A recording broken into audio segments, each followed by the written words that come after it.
If you're in perimenopause, no matter what your priorities are in life, you need to get your hormones in balance. Introducing the Perimena Bliss Podcast, a show dedicated to unraveling the mysteries of achieving optimal health naturally as you transition into perimenopause and menopause. Get ready to join your host, Dr. Seth Yates, an experienced naturopathic doctor, acupuncturist, and kinesiologist, as he shares his wealth of knowledge acquired from over 40,000 patient visits and 15 years in working with perimenopausal females. Welcome to the Perimena Bliss Podcast. Hey, this is Doc Yates, the Perimental Bliss Podcast, brought to you by perimentalbliss.com. And today, I want to discuss the importance of having balanced hormones in perimenopause so that you can actually do the things that are priorities to you. You might think, what are you talking about? What does hormones have to do with my priorities? If you're thinking that, you're underestimating how strong and how powerful hormones are when they're in balance versus out of balance. It can affect all aspects of your life. So I'm going to list off 5 priorities, and then we'll give a quick discussion in terms of if these are off, how does that affect it? So number 1, let's say your number 1 priority is your family. And every time, I'll give a case example. I had a client come in, and with their hormonal changes in perimenopause, with their mood changes and the irritability that they were facing, they were convinced that they were probably going to get divorced and that their kids wouldn't even like her anymore because she was just not herself. It was like she was outside of herself. And at that point, it's not that your family's frustrated with you. Well, they are frustrated with you, but it's not really you because it's not. You're not even acting like your regular self. When your hormones change, for a lot of people, it greatly affects their moods. They can be irritable, they can be teary, they have very short fuse, and sometimes it's just because of the hormonal changes themselves. Other times, it's because of if you're in more pain, stiffness, or having sleep disturbances, those can all be factors. So, absolutely, your priority for your family can be greatly affected by perimenopause. Same thing for number 2. If your priority is your friends, if your menopause is throwing off your sleep, you have crappy energy, it will affect your mood. A lot of times people will be like, they feel more withdrawn. They don't want to be out with people. They don't have the energy to be out doing things with their friends and coworkers.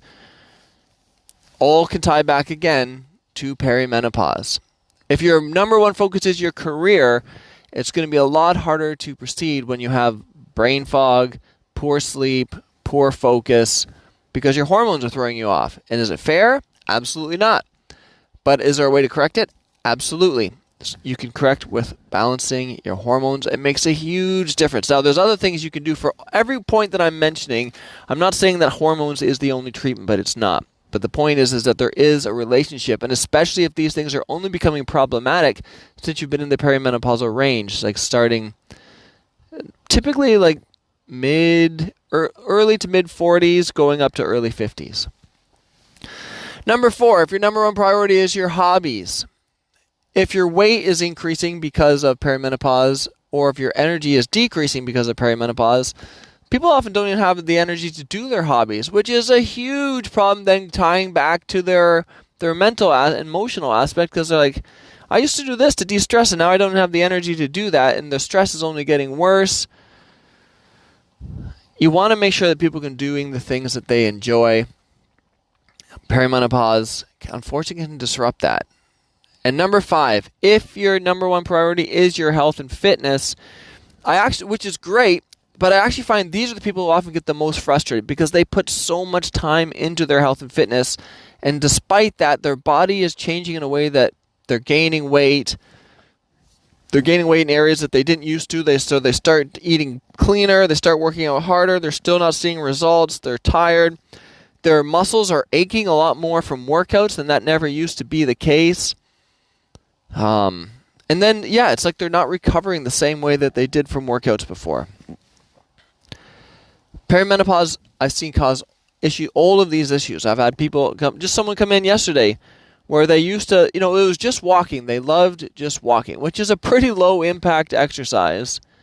But they could only now walk for about 10 minutes, and everything just started burning and aching at that point. Their hips were aching. And then they would feel the next day and the day after that as if they had done, that feeling if you've ever done a really heavy leg workout and like the next 2 days after, you're like, oh, it hurts.